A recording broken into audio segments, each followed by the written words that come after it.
അപ്പോൾ നമ്മുടെ ബ്രിഞ്ചൽ ബജ്ജി റെഡി ആയിട്ടുണ്ട്. നല്ല സോഫ്റ്റും ആണ്. കാണിച്ചു തരാം. നല്ല പൂ പോലെ ഇളകി വരുന്ന ടൈപ്പാണ്.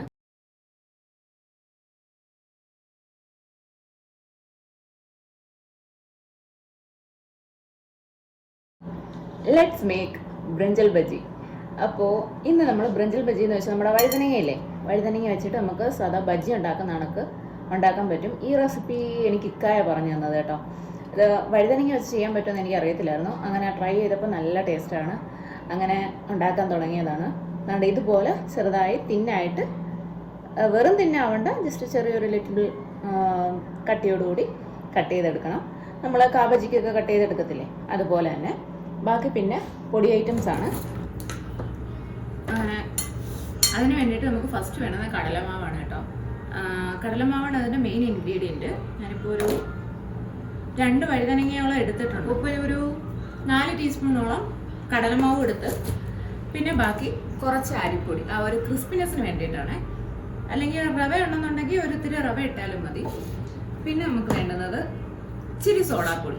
അതൊന്ന് ജസ്റ്റ് ഒന്ന് ആ മാവൊന്ന് പുളിക്കാൻ വേണ്ടി, അത് പുളിക്കാനും ഒന്നും എങ്ങനെ പറയത്തില്ല നമ്മൾ, ഇച്ചിരി ജസ്റ്റ് കൂടുതൽ വേണ്ട, കൂടുതലായ. പിന്നെ വേണ്ടുന്നതാണ് നമ്മുടെ കായപ്പൊടിയുടെ ആ ഒരു, നമ്മൾ ബജ്ജിയൊക്കെ കഴിക്കുമ്പോൾ ആ ഒരു ഫ്ലേവർ കിട്ടണമെന്നുണ്ടെങ്കിൽ ഇച്ചിരി കായപ്പൊടി തന്നെ വേണം.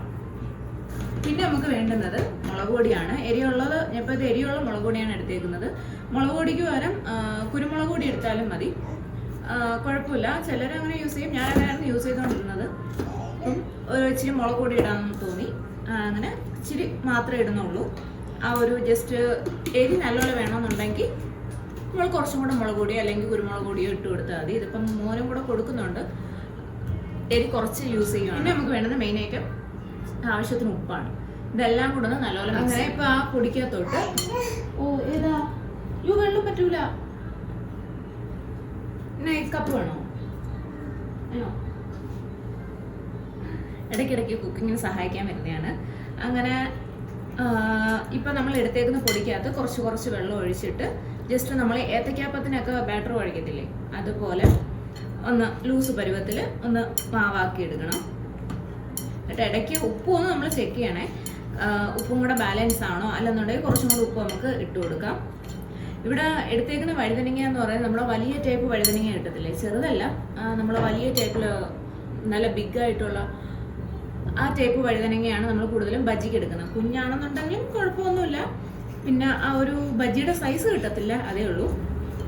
അതുകൊണ്ട് ഏകദേശം ഈ കൺസിസ്റ്റൻസി മതി. ഇത് ജസ്റ്റ് ഒരു 5 മിനിറ്റ്സ് നമുക്ക് റെസ്റ്റ് ചെയ്യാൻ വെക്കുമ്പോൾ തന്നെ ഒന്നും കൂടെ മാവ് അയയും. അന്നേരം പിന്നെ അധികം വെള്ളം നമുക്ക് ഇപ്പോഴേ ഒഴിക്കണ്ട. അപ്പം ഈ ഒരു കൺസിസ്റ്റൻസിയിൽ നമുക്ക് ജസ്റ്റ് ഒന്ന് 5 മിനിറ്റ് ഒന്ന് അടച്ചു വെച്ചാൽ മതി. അത് കഴിഞ്ഞിട്ട് വീണ്ടും ആ ഒരു കട്ടി തോന്നുകയാണെന്നുണ്ടെങ്കിൽ ജസ്റ്റ് ഒരു ഇത്തിരി വെള്ളം കൊണ്ട് ഒഴിച്ചാൽ. അതിൻ്റെ ബാറ്റർ എല്ലാം നല്ല കറക്റ്റായിട്ട് തന്നെ. ഞാൻ പിന്നെ വെള്ളമൊന്നും ഞാൻ ആഡ് ചെയ്തിട്ടില്ല.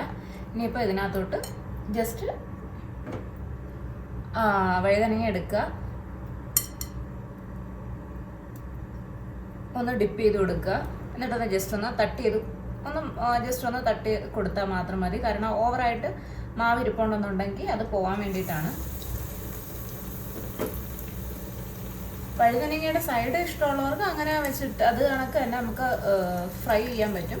ഞാനിപ്പോൾ സൈഡ് ജസ്റ്റ് നമ്മളൊന്ന് പീൽ ചെയ്ത് കളഞ്ഞേക്കുവാണ്, അല്ലെങ്കിൽ ഒരു വലിവ് പോലെ തോന്നും, അതുകൊണ്ടാണ് അങ്ങനെ ചെയ്തേക്കുന്നത്. എണ്ണ പിന്നെ ഏത് വേണമെങ്കിലും നമുക്ക് യൂസ് ചെയ്യാം. വെളിച്ചെണ്ണ വേണോ, സൺഫ്ലവർ വേണോ, ഏതാണെന്ന് വെച്ചാൽ യൂസ് ചെയ്യാം. അപ്പം ഞാനിത് വെളിച്ചെണ്ണയാണ് എടുത്തേക്കുന്നത്. എന്താണ്ട് ആ ഒന്ന് ഗോൾഡൻ ഷെയ്ഡ് പോലെ വരുമ്പം തന്നെ നമുക്ക് ജസ്റ്റ് ഒന്ന് തിരിച്ചിട്ട് കൊടുത്താൽ മതി.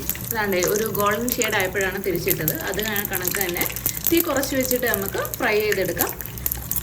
താഴെ ഇതേ കണക്ക് ജസ്റ്റ് ഒരു ഗോൾഡൻ ഷെയ്ഡ് ആകുമ്പോൾ നമുക്ക് പെട്ടെന്ന് തന്നെ ഇത് ഫ്രൈ ചെയ്തെടുക്കാൻ പറ്റും.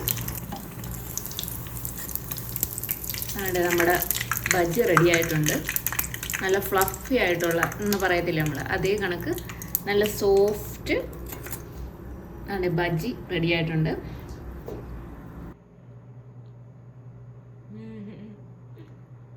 ഞാൻ കഴിച്ച് എനിക്ക് അറിയാം, അതുകൊണ്ട് എനിക്കിത് പുത്തരിയല്ല. ഇത് ഇങ്ങനെ ട്രൈ ചെയ്യാത്തവരൊന്ന് ട്രൈ ചെയ്യണം, എന്നിട്ട് നിങ്ങളുടെ ഫീഡ്ബാക്ക് ഒന്ന് അറിയിക്കണേ. അപ്പോൾ ബൈ.